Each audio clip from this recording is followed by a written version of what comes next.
Cet événement que j'estime de grande envergure aujourd'hui, qui a été bien sûr présidé par monsieur le chef du gouvernement et qui rentre dans les orientations de Sa Majesté le Roi, que Dieu l'assiste, puisqu'on a parlé essentiellement de la souveraineté médicamenteuse, souveraineté sanitaire.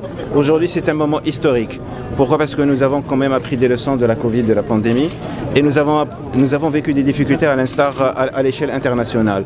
Certains pays n'ont pas eu quand même accès, mais grâce à nos compétences, grâce à notre potentiel industriel, pharmaceutique, nous n'avons connu aucune rupture. Alors, force majeure aujourd'hui est de s'atteler sur cette question pour éventuellement assurer l'avenir. Cette Smart Factory, je remercie Madame Mia Lhlou et Madame Yasmine Lhlou de Pharma 5 et leur papa qui portaient à cœur ce projet-là. Et c'est un projet qui est citoyen. Smart Factory 4.0, c'est d'une intelligence inouïe. Ça permettra bien sûr d'accélérer la production de médicaments, mais aussi en gardant bien sûr une responsabilité sociale et sociétale, parce que ça crée aussi de l'emploi. Et ça nous permet aussi de s'atteler sur la question du générique. Nous sommes aujourd'hui à la rentrée en vigueur de la génération de la couverture médicale, comme Sa Majesté le souhaite et le recommande. Mais cette souveraineté nécessite quand même des éléments d'accompagnement. Parmi les éléments d'accompagnement, c'est la politique médicamenteuse. Bien sûr, c'est l'encouragement du Made in Morocco, l'encouragement du générique pour pouvoir soutenir cette couverture médicale, cette assurance maladie, pour le bien sûr des ménages et des usagers.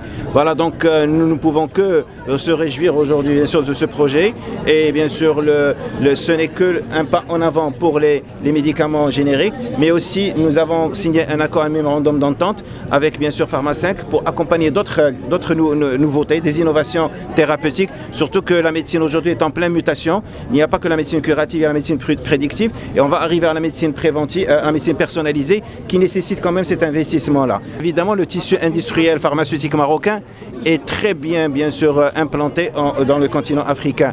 Et quand on parle de la souveraineté sanitaire, comme le souhaite Sa Majesté, c'est la souveraineté sanitaire continentale. Et donc nous avons aujourd'hui, nous assurons quand même 70% de la production pharmaceutique au Maroc, bien sûr, mais avec bien sûr 45% seulement de en matière de volume. Mais le potentiel du marché, il est essentiellement continental. Je pense que Pharma 5 a fait quand même un effort de s'implanter dans pas mal de pays africains. C'est mérité. Et le ministère de la Santé aujourd'hui doit accompagner cet élan. C'est une première en Afrique, c'est la première usine 4.0 du continent. On parle d'usine intelligente parce que c'est la nouvelle révolution industrielle, c'est-à-dire qu'on est en présence d'objets interconnectés.